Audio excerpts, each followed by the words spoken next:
Welcome to the Explainer. Look, if you've ever really listened to Beach House, you know that feeling, right? It's this beautiful, kind of lingering sadness. But here's the thought. What if that heartbreak isn't just a mood? What if it's actually a meticulously constructed universe? Today we're going to dig into the architectural genius behind what I'm calling Beach House's beautiful doom. So, let's dive right in. We're starting with that feeling, the one that anyone who's a fan just gets. It's not that sudden, dramatic pain of a breakup. Nope. It's something much quieter, almost like a gentle, creeping melancholy. Think about the sound of a perfect memory just starting to fade, or that quiet dread that settles in right at dusk. That's the world Beach House pulls us into, every single time. And this quote really nails it. For nearly 2 decades now, this has been their thing, their consistent emotional landscape. It's a world where beauty and decay are like totally inseparable, two sides of the exact same coin. It's that heartbreakingly slow burn, that realization that a perfect moment, well, it's already a memory the second it happens. And that's not just a theme they touch on, it's the absolute foundation of their music. Which brings us to this big question. What if this feeling, this signature mood, isn't an accident at all? What if it's actually an architecture? A carefully designed structure built with incredible lyrical precision, spanning their whole career. Well, that's exactly the theory we're going to put to the test today. Okay, so how in the world do we actually prove something like that? How do we uncover this blueprint? Well, this is where it gets really interesting. We turned to AI. We ran their entire lyrical catalog, I mean everything, from their debut all the way to Once Twice Melody, through a thematic and sentiment analysis to see what kind of patterns would shake out. And you know what? The results were pretty striking. The AI found a really clear, consistent lyrical blueprint. And this is the key part. Even as their sound has evolved, from that early lo-fi dream pop to these huge, lush soundscapes, the fundamental emotional architecture, the pillars of their lyrical world, has stayed almost exactly the same. It's incredible. So check this out. These are the 4 pillars the AI spat out. Just look at the consistency here, album after album. We've got illusion and deception, fatalism and failure, memory and nostalgia, and love as pain and sacrifice. These aren't just ideas they sprinkle in here and there. No, this is the bedrock of the entire Beach House project. They are absolutely obsessed with these themes, digging deeper and deeper with every single record. All right, so let's actually trace how they built this thing. We're going to take a quick tour through their discography to see how these themes don't just repeat, but how they grow and get more complex over time. This timeline is a perfect example. It shows the evolution of just one of those pillars, fatalism. Look at this progression. Back in 2006, they're starting small, with this really personal, physical sense of failure, like the body betraying you. Fast forward to 2015, and the idea gets bigger. Beauty is defined by the fact that it disappears. And then by 2022, it's totally blown up.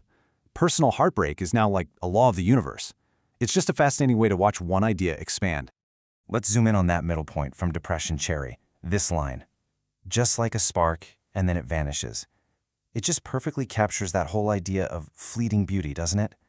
The magic of the spark isn't just that it's bright, it's that you know it's about to disappear. What a beautiful and, heartbreaking thought. And then, on the same album, something really profound happens. The universe goes from just being this silent backdrop to your personal tragedy to being an active player, an accomplice, even. Your heartbreak is no longer just about you. It's a cosmic event. I mean, that is a huge leap in their lyrical game. Okay, so we've talked about what they're saying, those core themes. Now let's get into the how. What are the secret lyrical moves they use to make these feelings so real, so memorable? First up is a technique we're calling physicalized abstraction. It sounds complicated, but it's simple. They take something you can't touch, like a memory or a feeling of dread, and they give it physical form. They make it something you can hold, something that can decay, something that can literally break. And when they do that, the emotional weight just feels so much heavier. And this line, wow. This is maybe the most stunning, almost unsettling example. Memory's a sacred meat that's drying all the time. I mean, come on. It takes this fuzzy, soft-focus idea of memory and turns it into something visceral, perishable, and yet, somehow, sacred. It's a brilliant and honestly kind of creepy image that just sticks in your head forever. Their next move?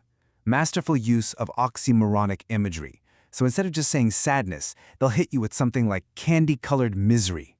It's so powerful because it smashes beauty and pain together. It's not just for contrast. It's telling you that these two things are fundamentally linked, that you can't have one without the other. And their bag of tricks is even deeper than that. You'll hear these fatalistic proverbs, where they turn old folk wisdom into like a personal diagnosis. They create these allegorical characters, the traveler, the majorette, who basically carry all the emotional weight for them. And they'll ground these huge abstract feelings in real specific places, Tokyo, LA, the Seine, which somehow makes the universal feel intensely personal. So all of this brings us to the final and maybe the most important question. Why? Why this obsession with being trapped? Why build this gorgeous but totally inescapable prison of heartbreak? What's the point of this whole architecture? And this is where that sentiment analysis data gets really fascinating. Looking at this chart, you might think, oh, they must get happier over time, right? But nope, not at all. In fact, their first album is their most rawly negative. Their later stuff isn't happier, it's just more resigned. They go from this kind of youthful pessimism to a much more mature, philosophical acceptance that, yeah, the world is just kind of tinged with sadness. And that whole philosophical journey kind of culminates in this one line from their last album, "If it hurts to love, better do it anyway." And listen, that's not them saying you should seek out pain. It's something much more profound. It's saying that pain isn't a bug in the system when it comes to love. It's a feature. It's a totally inseparable, maybe even essential part of the whole deal. And that, right there, is the core of their entire project. The point isn't to escape your fate, right? It's not about breaking free from the rules of life and love. The whole goal is to find the deep, aching beauty that can only exist inside those rules. The prison is also the palace. The architecture is the art. So, I want to leave you with one final, kind of provocative question. You know, we're all taught to fight our limitations, to dream about a life with no constraints. But what if Beach House has been right all along? What if real freedom isn't about escaping the cage, but about finding the beauty that's already inside it?